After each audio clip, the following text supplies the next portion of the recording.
हर हर महादेव, जय भोलेनाथ। भक्तों, सावन के पावन फुलहारों में जब दिशाएं शिवमय हो जाती है और वातावरण में ओम नमः शिवाय की गूंज प्रतिध्वनित होने लगती है, तब आता है सोमवार व्रत का वह दिन जो भगवान शिव की विशेष कृपा प्राप्त होती है। अत्यंत महत्वपूर्ण माना गया है। इस दिन श्रद्धालु भक्त उपवास रखते हैं, शिवलिंग पर गंगा जल चढ़ाते हैं, बेलपत्र, धतूरा, आक्समी पत्र और दूध अर्पण करते हैं और अपने जीवन के संकटों से मुक्ति की प्रार्थना करते हैं। कहा जाता है कि सोमवार का व्रत रखने से केवल भोलेनाथ ही नहीं बल्कि पूरा शिव परिवार प्रसन्न होता है। इस व्रत को विशेष रूप से कुंवारी कन्याएं उत्तम वर की प्राप्ति के लिए रखती हैं और सौभाग्यवती महिलाएं अपने अखंड सुहाग की रक्षा के लिए शिव उपवास के साथ व्रत कथा का श्रवण और पाठ विशेष फलदायी माना गया है। तो आइए भोलेनाथ की पावन कथा को श्रद्धा और भक्ति भाव से श्रवण करते हैं और भगवान शिव और माता पार्वती की कृपा प्राप्त करते हैं। तो आइए सुनते हैं। प्राप्त करने के लिए अपने हाजिरी लगाते हैं। प्राचीन समय की बात है, एक गांव में एक धनवान साहूकार रहता था। उसके पास अपार धन संपत्ति थी, परंतु संतान नहीं थी। संतानहीन होने के कारण वो अत्यंत दुखी रहा करता था। अपने शिव भक्ति की राह पकड़ी और प्रत्येक सोमवार को व्रत रखने लगा। वो श्रद्धा पूर्वक भगवान शिव और माता पार्वती की पूजा करता, दिन भर उपवास रखता और प्रदोष काल में शिवलिंग पर दीपक प्रज्वलित करता। साहूकार की भक्ति देखकर माता पार्वती प्रसन्न हुई और उन्होंने भगवान शिव से कहा, हे नाथ, यह आपका परम भक्त है। इसकी निस्वार्थ भक्ति देखकर मुझे लगता है कि इसकी मनोकामना पूरी होनी चाहिए। भगवान शिव बोले, हे गौरी, ये संसार कर्म का क्षेत्र है। जैसे किसान बीज बोता है तो समय आने पर फल प्राप्त होता है, वैसे ही मनुष्य को अपने कर्मों के अनुसार फल मिलता है। इसका भाग्य संतान से शून्य है। माता पार्वती ने पुनः आग्रह किया, हे महादेव, ये भक्त तो आपकी अटूट भक्ति करता है। यदि आप ही अपने भक्त की सुनवाई नहीं करेंगे तो फिर और कौन करेगा? कृपया इसे संतान का सुख दीजिए। भगवान शिव ने माता पार्वती की करुणा से पिघलते हुए कहा। कुछ समय बाद साहूकार ने स्वप्न में भगवान शिव को देखा। प्रभु ने कहा, तेरे घर शीघ्र ही पुत्र जन्म लेगा, पर वह दीर्घायु नहीं होगा, केवल 12 वर्ष तक ही जीवित रहेगा। साहूकार यह सुनकर न अधिक खुश हुआ न अत्यंत दुखी। वह ईश्वर की इच्छा मानकर भक्ति में लग रहा। कुछ महीने बाद उसकी पत्नी गर्भवती हुई और एक सुंदर बालक को जन्म दिया। घर में उल्लास का वातावरण तो था, पर साहूकार का हृदय भय से भरा हुआ था। उसे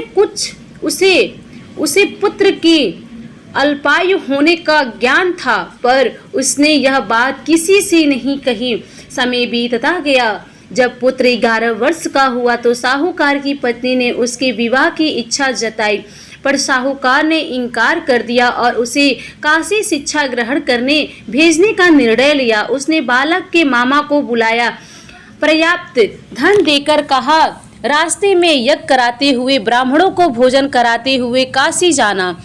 मामा भांजे यात्रा पर निकल पड़े। रास्ते में एक राज्य में विवाह का आयोजन था। वहां की राजकुमारी का विवाह एक काने राजकुमार से होना था। दूल्हे के पिता को चिंता थी कि कहीं लड़की पक्ष को यह बात न पता चल जाए। तभी उसकी दृष्टि साहूकार के सुंदर पुत्र पर पड़ी। उसने आग्रह किया कि तू थोड़ी देर के लिए मेरे बेटे का स्थान ले ले, वरना यह विवाह नहीं हो पाएगा। बालक और उसके मामा सहमत हो गए। बालक ने दूल्हे के वस्त्र पहने तोरण रस्म निभाई और फेरे तक ले लिए। विवाह पूर्ण हुआ। फिर वो अपने मामा के साथ काशी को चल पड़ा।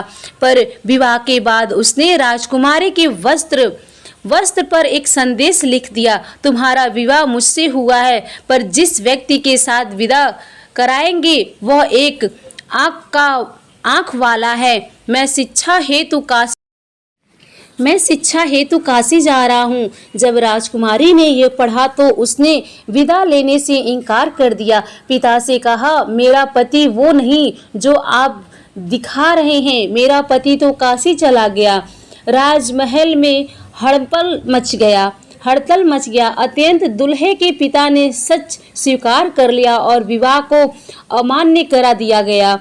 इधर साहूकार का पुत्र काशी पहुंचकर शिक्षा लेने लगा। मामा ने वहां पहुंचा यज्ञ कराना प्रारंभ कर दिया। जब बालक की आयु 12 वर्ष हुई, एक दिन उसने मामा से कहा, मुझे तबीयत ठीक नहीं लग रही है, मैं सोने जा रहा हूँ, और फिर वो भीतर चला गया। कुछ समय बाद जब मामा ने देखा तो बालक मृत पड़ा था। थोड़ी देर बाद जब मामा अंदर पहुंचे तो उन्होंने बालक को मृत अवस्था में देखा और बहुत दुखी हुए, परंतु वो रो नहीं रहे थे क्योंकि उनका यज्ञ अधूरा रह जाता।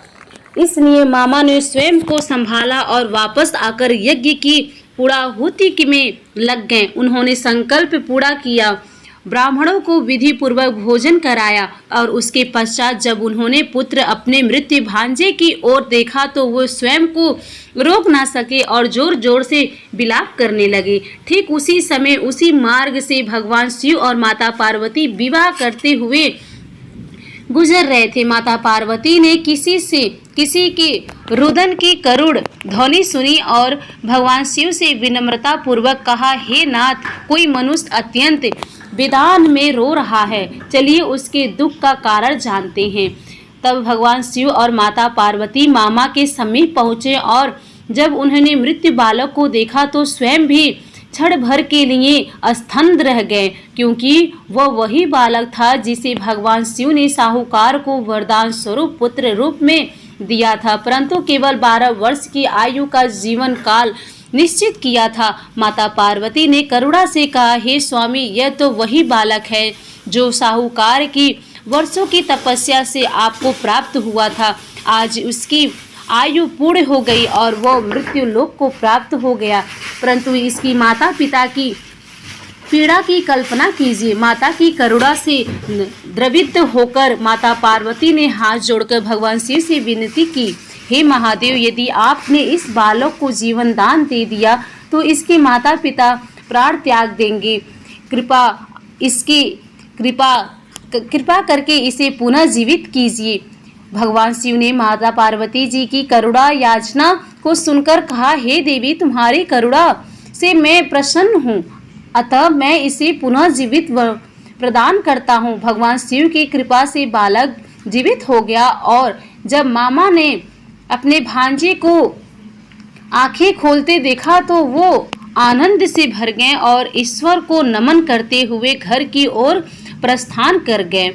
मार्ग में वे उसी नगर में होकर गुजरे जहां बालक का विवाह हुआ था। वहां के राजा ने जब उसे देखा तो पहचान लिया और तुरंत उसे सम्मान पूर्वक महल में बुलावाया गया। राजकुमारी ने भी अपने सच्चे पति को पहचान लिया और इस बार धूमधाम से पुनः विवाह समारोह हुआ, जिसमें पूरे नगरवासियों को आमंत्रित किया गया। इसके पश्चात राजकुमारी को विधिवत विदा किया गया और साहूकार का पुत्र अपनी पत्नी के साथ घर लौट आया। उधर साहूकार उसकी पत्नी पुत्र वियोग के शोक में व्रत लेकर अपने कक्ष में बंद थे और उन्होंने यह संकल्प कर लिया था कि यदि उनका पुत्र जीवित न लौटे तो वे दोनों अन्न जल त्याग कर प्राण त्याग देंगे। तभी मामा ने दरवाजे पर आकर पुकारा, आपका पुत्र जीवित है और वह विवाह कर वापस लौट आया है। यह सुनते ही माता पिता दौड़े और अपने पुत्र को गले लगाकर फूट फूट कर रोने लगे। पूरे परिवार में हर्ष और उल्लास का वातावरण फैल गया और सभी ने भगवान शिव की कृपा का गुणगान किया। यह सब केवल भगवान शिव की कृपा और सोमवार व्रत की शक्ति का परिणाम था, जिसने एक अल्पायु बालक को दीर्घायु बना दिया। इसलिए जो भी भक्त सच्चे मन से सोमवार के दिन व्रत करता है, भगवान शिव की कथा का श्रवण करता है अथवा दूसरों को सुनाता है, उसकी सारी मनोकामनाएं पूरी होती है और समस्त कष्ट दूर हो जाते हैं। प्रिय श्रोताओं, प्रिय भक्तों, अब आइए नवग्रहों की कथा श्रवण करते हैं, नवग्रहों की कथा सुनते हैं जो हमारे जीवन के शुभ अशुभ और समस्त घटनाओं के आधार माने जाते हैं। ज्योतिष शास्त्र के अनुसार नवग्रहों की गति और दशाएं हमारे जीवन पर प्रत्यक्ष प्रभाव डालती है, परंतु इससे पहले ये जानना आवश्यक है कि इन नवग्रहों के माता पिता कौन है। सबसे पहले बात करते हैं सूर्य ग्रह की, जिसके पिता महर्षि कश्यप और माता अदिति हैं। सूर्य देव पंचदेवों में एक माने जाते हैं और इनकी दो पत्नियां थी, संध्या और छाया। छाया से पुत्र हुए पुत्र ही शनि देव माने जाते हैं और यमराज तथा यमुना देवी भी सूर्य देव की संतान है। दूसरे ग्रह हैं चंद्रदेव, जो महर्षि अस्त्री और माता अनुसुईया के पुत्र हैं। शास्त्रों के अनुसार चंद्रदेव की 27 पत्नियां हैं, जो 27 नक्षत्रों की प्रतीक मानी जाती हैं। बुध ग्रह चंद्रदेव के ही पुत्र हैं। तीसरे ग्रह मंगल की उत्पत्ति भगवान शिव के तेज से मानी जाती है और इसकी माता भूमि देव हैं। मंगल पूर्ण ब्रह्मचारी हैं और मांगलिक दोष का संबंध भी इसी ग्रह से जुड़ा हुआ है। चौथे ग्रह हैं बुध, जिनके पिता चंद्रदेव और माता तारा हैं। बुध को समस्त वेदों और शास्त्रों का ज्ञान देवगुरु बृहस्पति से प्राप्त हुआ था। इसकी पत्नी का नाम ईला है और इन्हीं से चंद्रवंश का प्रारंभ माना जाता है। पांचवें ग्रह हैं बृहस्पति, जो देवताओं के गुरु हैं। इनके पिता महर्षि अंगिरा और माता स्वरूपा हैं तथा इनकी पत्नी का नाम तारा है। महाभारत काल में गुरु द्रोणाचार्य इसके पौत्र माने जाते हैं और यह देवी देवताओं के शिक्षा गुरु कहलाते हैं। छठे ग्रह हैं शुक्राचार्य, जो दैत्यों के गुरु माने जाते हैं। इसके पिता महर्षि भृगु और माता का नाम काव्य है। इन्होंने कठोर तपस्या कर भगवान शिव से मृत्यु संजीवनी विद्या प्राप्त की थी। इनकी पत्नी का नाम जयंती है, जो देवराज इंद्र की पुत्री थी। सातवें ग्रह हैं शनि देव, जो भगवान सूर्य और छाया के पुत्र हैं, परंतु शनि का प्रभाव अपने पिता से पूर्णतः विपरीत है। यह कर्मों के अनुसार दंड और फल देने वाले न्यायप्रिय देव हैं। इनकी पत्नी का नाम धामिनी है। आठवें और नौवें ग्रह हैं राहु और केतु, जो समुद्र मंथन के समय अमृत पान करने से पूर्व स्वर्गभानु नामक दैत्य थे। उनके पिता का नाम विप्रचित और माता का नाम सिंहिका है। अमृत पीने के कारण भगवान विष्णु ने उन्हें सुदर्शन चक्र से 2 भागों में काटा। राहु का सिर वाला भाग और केतु का धड़ वाला भाग बना। राहु की 2 पत्नियां नागबल्ली और नागकड़ी हैं और उनका वाहन काले घोड़े वाला रथ है, जबकि केतु का वाहन गरुड़ समान चिल है। यह तो हुआ नवग्रहों का पौराणिक परिचय। अब सुनिए एक प्राचीन कथा, जो नवग्रहों की कृपा से जुड़े अद्भुत चमत्कार को उजागर करती है। एक गांव में एक भाई अपनी विवाहित बहन से मिलने उसकी ससुराल जा रहा था। मार्ग में एक विषधर सर्प ने उसे रोका और उसने की बात कही।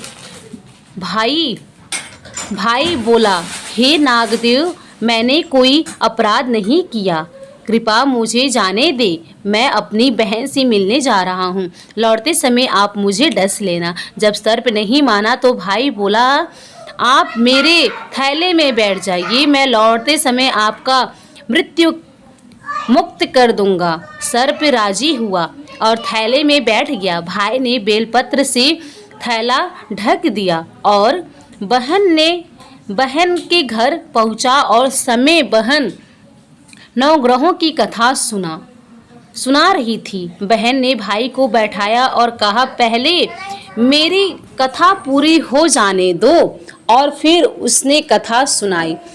जीव की, जानवर की और हाथी घोड़े की, कुत्ते बिल्ली की, भाई बहन की, सास ससुर की, देवर जेठानी की।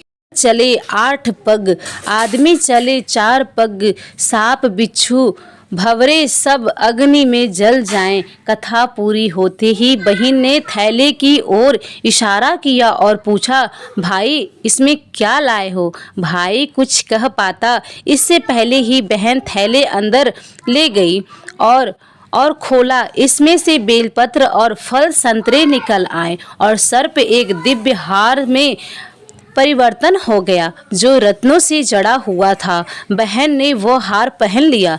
जब बाहर आई तो भाई आश्चर्यचकित रह गया। उसने पूछा, बहन ये हार कहाँ से आया? बहन बोली, भाई तू ही तो लाए थे।